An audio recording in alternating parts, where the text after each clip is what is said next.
Fala pessoal, continuando a primeira parte, nós vamos dar continuidade à introdução à química analítica. Nessa parte agora nós vamos falar sobre alguns termos importantes usados na química analítica e além disso vamos tratar também sobre alguns métodos que a gente vai utilizar para produzir nossas análises, tá certo? Então, esses termos aqui é muito mais para você se decorar, tá certo? Que a gente vai estar, e conforme a gente for usando esses termos, você vai ver que isso vai acabar saindo no automático, tá certo? Então, o que seria uma amostra? A amostra trata-se de uma porção do material coletado para análise, ou seja, você tem um material qualquer e você quer analisar esse material, por exemplo, um minério. Você quer analisar um certo minério que você encontra. Só que você não vai levar todo o minério para analisar ele, tá certo? Você vai pegar uma parte dele. Então, isso que seria a amostra, ou seja, essa parte que você coletou para você iniciar a sua análise, tá certo? Então, isso que seria uma amostra.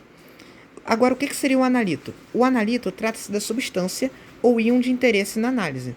Por exemplo, você vai pegar, por exemplo, um minério, por exemplo, a magnetita. Magnetita, que é o que? É o Fe3O4.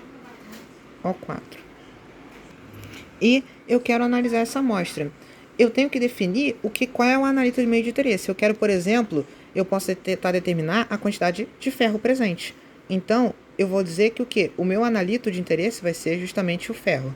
Nesse caso, a gente vai definir qual é o NOx do ferro aqui. Nesse caso aqui, como é só um exemplo, nem sempre a gente se extrai diretamente daqui. A gente pode ter outras fontes também de ferro que a gente pode analisar. A gente pode analisar ferro 2, pode analisar ferro 3. A gente pode fazer essas diferentes análises para poder analisar e determinar o ferro, a substância. Mas, como esse foi só um exemplo, o analito, por exemplo, de interesse pode interessar o ferro.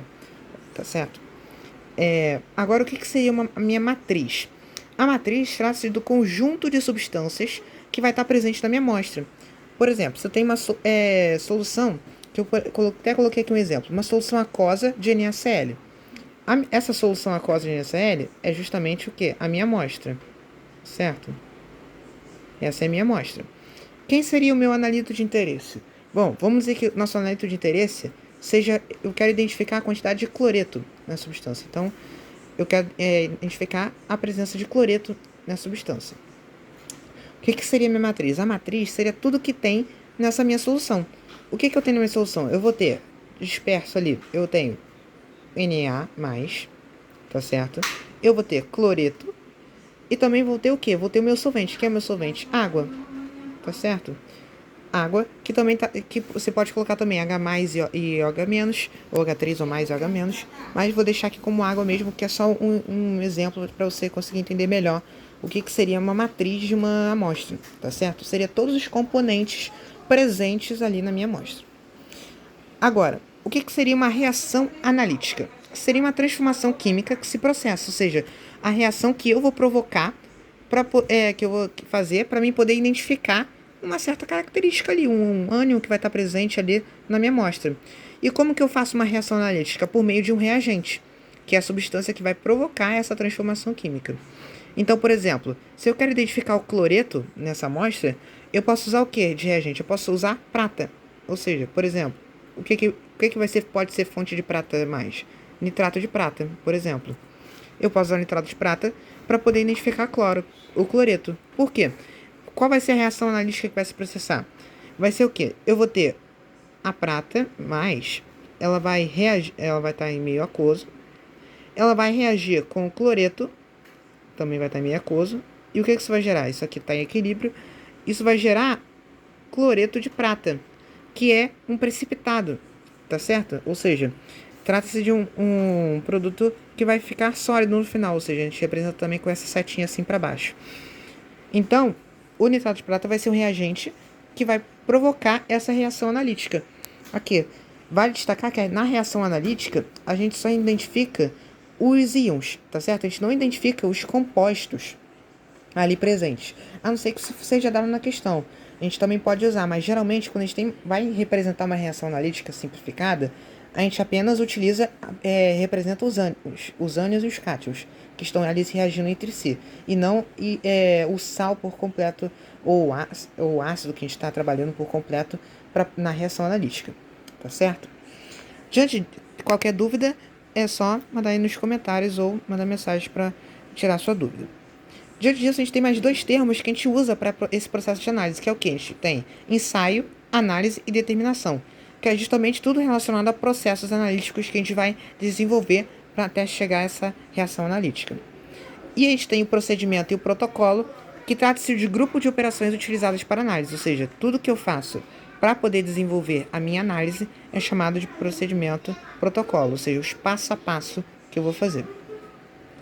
Agora vamos falar um pouco dos métodos que a gente utiliza em química analítica. Ou seja, a gente tem basicamente três métodos básicos.